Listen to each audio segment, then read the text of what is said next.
There are definitely some weird and exceptionally creepy Dex entries, and we've brought you 20 of the best. Strap in and prepare to be traumatized, because here's the cold hard truth about some of your favorite Pokemon.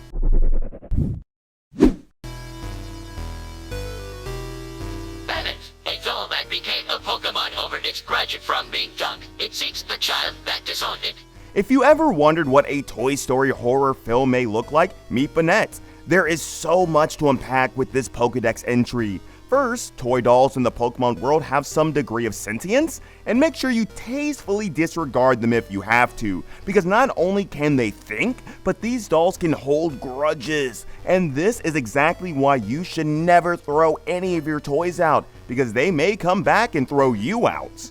PokeRebels. It sucks bodily fluids out of its prey. The leftover meat sinks to the seafloor where it becomes food for other Pokemon. If I lived in the world of Pokemon, I just would never go swimming. Can you imagine being sucked dry of all your body fluids by a Gorbis? Also, could the Pokedex have phrased that in any grosser of a way? Say what you will about Gorbis, at least they're doing their part to help make sure the rest of the deep sea water Pokemon have enough to eat. Beware. This Pokemon has the habit of hugging its companions. Many trainers have left this world after their spines were squashed by its hug. But where will love its trainer so hard that it hurts? The actual trainer. This is one bear hug that nobody wants. Props to the Pokedex for at least trying to be PC and saying that trainers are leaving this world instead of being crushed to death. But still, death by hug is still a terrible way to go. Do yourself a favor and don't let Beware become your main squeeze, because it very well may be your last one. Gyarados. Once Gyarados goes on a rampage, it's ferociously violent. Fluid doesn't calm until it has burned everything down. There are records of this Pokemon's rampages lasting a whole month. A month? I've heard of throwing a hissy fit, but for an entire month? Jeez, Gyarados, overdramatic much? Some people just want to watch the world burn, and for those people, a Gyarados is the perfect companion. Seriously, next time you play a Pokemon game, be extra nice to that useless Magikarp, because it's just one bad day away from evolving and causing mass destruction for a month. Cubone. At night it weeps loudly for its dead mother, but those cries only attract its natural enemy Mandibuzz. Sheesh, talk about mommy issues. In other Pokedex entries, we learn that the skull Cubone wears is actually the skull of its mom, as if Cubone couldn't get more emo. And just when you think things couldn't get worse for a cute crying Cubone, its wailing attracts a hungry Mandibuzz who's craving orphan soup. Well, at least after Mandibuzz finishes off a Cubone, it won't miss its mother anymore. Sheesh, that's dark.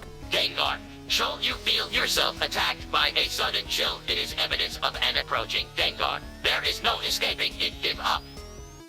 The creepiest part of this Pokedex entry is how defeatist and inevitable the deck sounds when talking about Gengar. There is no escaping, and you should just give up? Encountering Gengar is like my dating life. There's no hope. Also, can we please address what a broad and unspecific sign the Pokedex gives for knowing when a Gengar appears? A sudden chill. So either it just got cold, you might have COVID, or Gengar is coming and there's no escape. I would be freaking out every year on the first day of winter. Oriclinic. It delivers headbutts with the water bubble on its head. Small Pokemon get sucked into the bubble where they drown. I'm sorry, what? Araquanid is just out there headbutting things and drowning small Pokemon? What a jerk! I would love to see an episode of Pokemon where someone uses an Araquanid in a Poke battle against a small Pokemon and accidentally drowns it. Or worse, the trainer drowns it on purpose. You know the episode's title would be Araquanid Phobia. Sliggoo.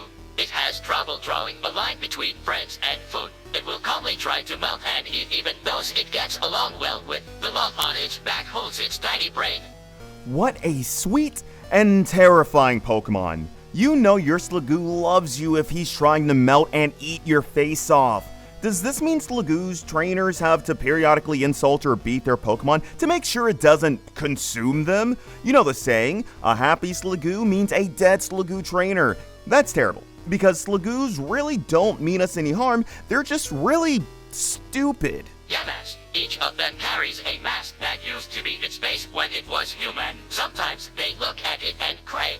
Hold the phone. Did you say Yamask used to be a human? What the hell happened? How does one get turned into a Pokemon? And the worst part, Yamask remembers what it was like to be a real human. And somewhere in the Poke transformation to a Yamask, they are given a mask that reminds them of their former life, which only brings them to tears. And then Pokemon trainers have the audacity to catch these poor souls. Their moves must be out of PP, because the struggle is real for Yamask. Better, these Pokemon are stumps possessed by the spirits of children who died in the forest. Their cries sound like eerie screams. This is why you don't let your kids wander too far from home. They may find themselves in a forest and then die and become phantoms. I'm surprised there are so many Boy Scout trainers in the Pokemon world if this is something that could happen. Other Pokedex versions tell us that Phantom's scream sounds like a small child, probably because they are small children that try to lure people into the forest to make friends. Phantoms aren't so bad if you think about it. They're just trying to lure small children into the forest where they can die and become more phantoms because, as Pokemon has taught us, the real prize is the friends we've made along the way. These Pokedex entries just keep getting darker and darker, so let's line it up. Picture a game crafted with meticulous attention to detail, introducing Persona 3 Reload, a stunning remake of the classic, now reborn with breathtaking graphics and a sleek UI. If you're new to the Persona universe, you're in for a treat. Persona 3 Reload offers a complete standalone adventure. It's the perfect entry point for newcomers. Step into heart-pounding turn-based battles, create your best team, master your Persona's unique abilities to outwit and outplay your enemies. Every encounter is a fresh, exhilarating challenge, ensuring that no battle feels repetitive. But the excitement doesn't stop at battles. Forge deep connections and immerse yourself in a gripping story. In Persona 3 Reload, every choice you make is woven into an unforgettable narrative journey, shaping your experience. Immerse yourself in a masterful blend of role-playing and storytelling. Dive into a world where your decisions don't just affect the game, they define the entire adventure. This isn't just a game, it's a saga that you control. Are you ready to rewrite your destiny? Pre-order today. Persona 3 Reload is set to launch on February 2nd, 2024 on Xbox Series XS, Xbox One, Windows, Steam, PlayStation 5, and PlayStation 4. Embark on an adventure that's more than just a game, it's a journey of a lifetime. Parasect. The bug is mostly dead, with the mushroom on its back having become the main body. If the mushroom comes off, the bug stops moving. The bug is what?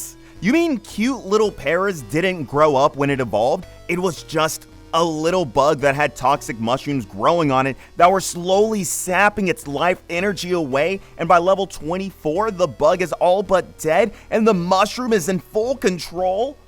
You see, this is further proof that shrooms are bad for you. Rip to every Paras that Pokemon trainers have let die in the name of evolution. Mimikyu.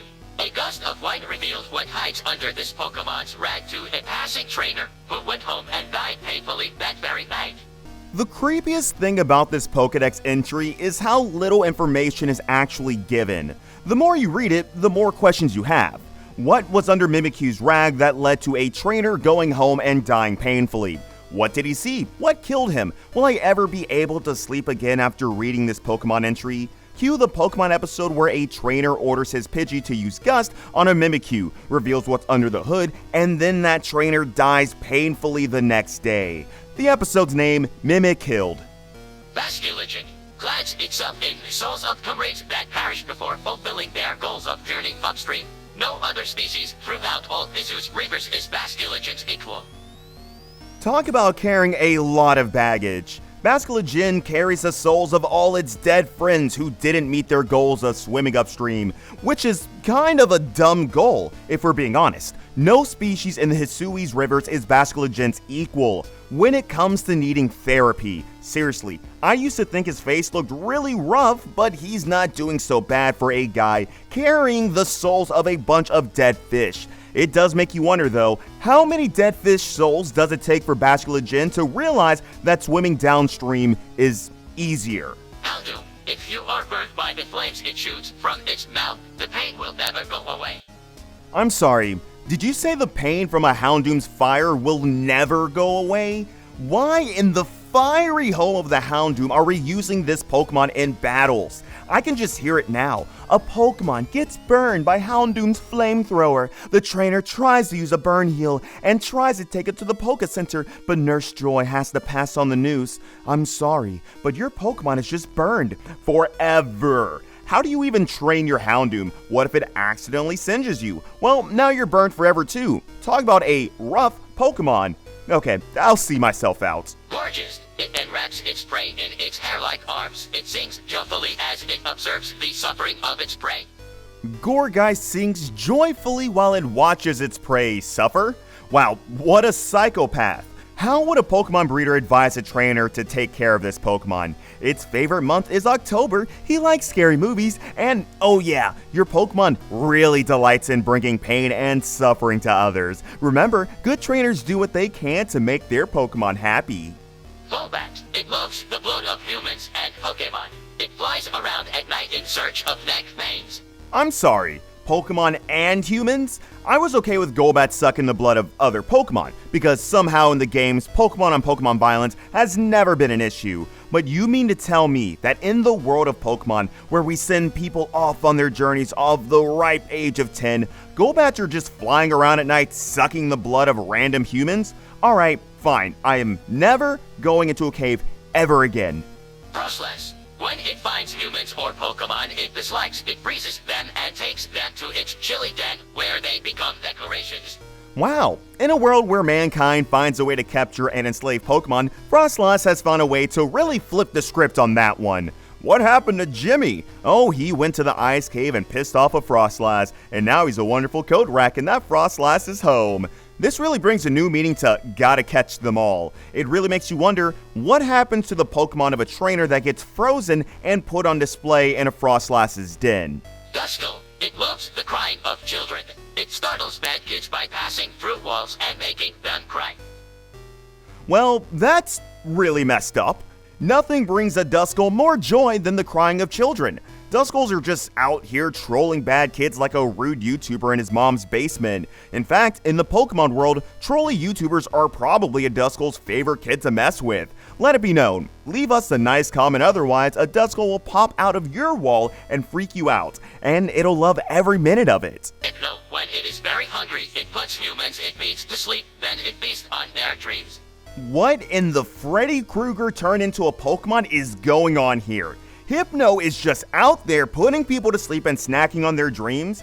Avid Poke fans may notice this Dex entry doesn't say anything about Hypno kidnapping a kid, which is the creepy reputation Hypnos have. Point in fact, there is only one reference in the anime and games of a Hypno kidnapping a child, but honestly, kidnapping one kid and eating her dreams is all it takes for us to have our doubts about this creepy Pokemon.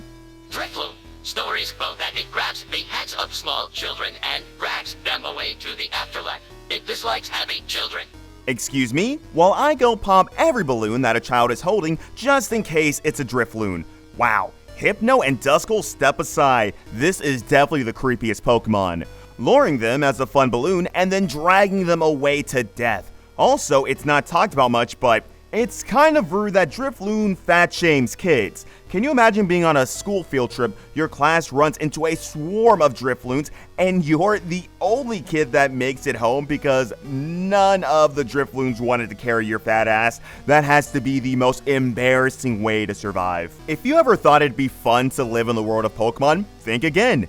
There are so many Pokemon out there trying to take your kids, suck your blood, and do all kinds of weird things out there. Can you think of a crazier or weirder Pokedex entry that didn't make our list? Feel free to share it below and make all of us a little bit more uncomfortable. Check out these facts and see you later.